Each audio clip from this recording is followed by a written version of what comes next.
David. Je suis de la promo 2012-2013 du master. Et je travaille maintenant en tant que chef de projet chez Opixido. Et j'ai travaillé avec Stanislas dans le cadre d'un projet sur les œuvres à la loupe pour le musée du Louvre. Et donc Stanislas Vett, promo 2001. Je suis là en tant que représentant mes ex-musée du Louvre, dans le cadre du projet avec lequel j'ai travaillé avec Lynn. Donc moi j'ai été embauché au musée du Louvre justement en tant que chargé de projet multimédia pour essayer de mettre en place ce projet, c'est-à-dire d'abord en termes d'audit en interne, savoir l'existence, ce qui était possible de faire ou pas, envisager un budget, etc. Mettre en place et rédiger le marché public qui a été donc remporté par Opixido. Et donc nous on a répondu au marché, à l'appel d'offres qu'on a remporté pour le lot, pour la création d'un site web et puis pour la création d'audiovisuel, d'animation pédagogique qui serait intégré par la suite dans le nouveau site. Basiquement, j'ai googlé Lynn David.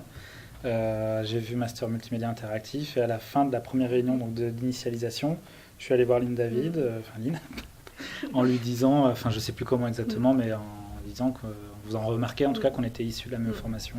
Et moi je t'avais aussi googlisé avant et je savais déjà qu'on était du même master. C'était un projet qui a été mis en place en 2005, donc avec la temporalité du web, c'est-à-dire qui a énormément évolué depuis 2005. Donc l'idée c'était un peu de faire une espèce de lifting autant dans le fonctionnement que dans les contenus éditoriaux de l'œuvre à la loupe. La preuve en est que, in fine, ça s'appelle plus œuvre à la loupe, ça s'appelle Focus.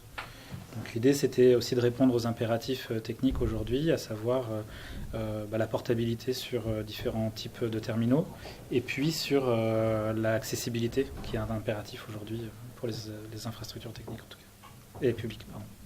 Que faire un projet web pour le Louvre en soi c'était déjà quelque chose d'intéressant et puis effectivement en termes de techno et en termes de médiation c'était un projet qui était innovant en termes de médiation parce qu'il n'y a pas d'outils il y a très peu d'outils qui existent pour les beaux-arts qui permettent comme ça d'explorer, de naviguer dans une œuvre et techniquement comment faire pour mettre ces outils en place et donner de l'autonomie au musée du Louvre pour qu'ils puissent développer l'outil par la suite sur plein d'œuvres.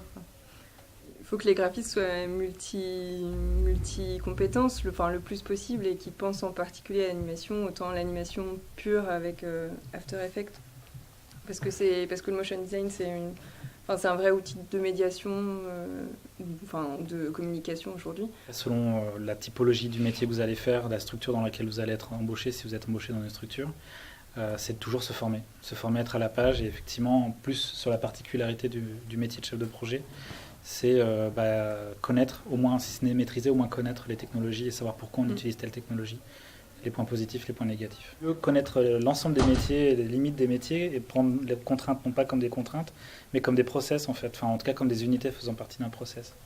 Parce que c'est en cela que justement le rôle de chef de projet, c'est pas tant un chef de projet qu'une espèce de pignon central d'un engrenage complexe en fait, et que ce soit du côté client comme du côté prestat.